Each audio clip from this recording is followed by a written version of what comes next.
नमस्कार मित्रों, आप सभी को फिर से हार्दिक स्वागत है। मित्रों, आज लेकर आया हूँ, आओ जानते हैं कि गंगा जल की पवित्रता की 10 महत्वपूर्ण बातें। 1. पुराणों में गंगा को स्वर्ग की नदी माना गया है, इसीलिए इसका जल सबसे पवित्र माना जाता है। 2. गंगा जल में स्नान करने से सभी तरह के पाप धुल जाते हैं। गंगा को पापमोचनी नदी कहा जाता है। 3. गंगा के पवित्र जल में स्नान करने से मोक्ष प्राप्त होता है, इसीलिए इसे मोक्षदायिनी नदी भी कहा गया है। ऐसी आम धारणा है कि मरते समय व्यक्ति को यह जल पिला दिया जाए तो उसे मोक्ष की प्राप्ति होती है। 4. शिवजी की जटाओं से निकलने के कारण इसके जल को बहुत ही पवित्र माना जाता है। 5. गंगा ही एकमात्र ऐसी नदी है जिसमें सभी देवी और देवताओं ने स्नान करके इसके जल को पवित्र कर दिया है। हरिद्वार में भगवान विष्णु के चरण कमल इस नदी पर पड़े थे। 6. गंगा ही एकमात्र ऐसी नदी है जहां पर अमृत कुंभ की बूंदें 2 जगह गिरी थी, प्रयाग और हरिद्वार, जबकि अन्य क्षिप्रा और गोदावरी में एक ही जगह अमृत बूंदें गिरी। अमृत की बूंदें इस गंगाजल में मिलने से संपूर्ण गंगा नदी का जल और भी ज्यादा पवित्र माना जाता है। 7. गंगा भगवान विष्णु का स्वरूप है।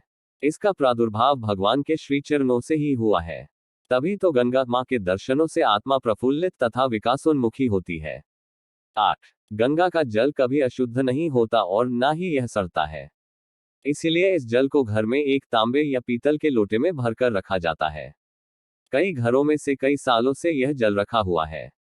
गंगा नदी दुनिया की एकमात्र नदी है जिसका जल कभी सड़ता नहीं है।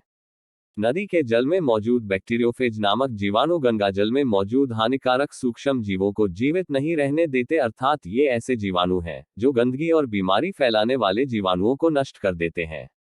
इसके कारण ही गंगा का जल नहीं सड़ता है।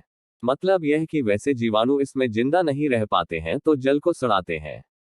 गंगा जल में कोलाई बैक्टीरिया को मारने की क्षमता है। 9. गंगा जल में प्राणवायु की प्रचुरता बनाए रखने की अद्भुत क्षमता है। इस कारण पानी से हैजा और पेचिश जैसी बीमारियों का खतरा बहुत ही कम हो जाता है। इस जल को कभी भी किसी भी शुद्ध स्थान से पिया जा सकता है। गंगा के पानी में वातावरण से ऑक्सीजन सोखने की अद्भुत क्षमता है। 10. गंगा के पानी में गंधक की प्रचुर मात्रा में है, इसलिए यह खराब नहीं होता है। इसके अतिरिक्त कुछ भू रासायनिक क्रियाएं भी गंगाजल में होती रहती हैं, जिससे इसमें कभी कीड़े पैदा नहीं होते। यही कारण है कि गंगा के पानी को बेहद पवित्र माना जाता है। आपको ये स्टोरी पसंद आया तो प्लीज वीडियो को लाइक करें, शेयर करें और हमारे धार्मिक द स्टोरी चैनल को सब्सक्राइब करना ना भूलें। धन्यवाद।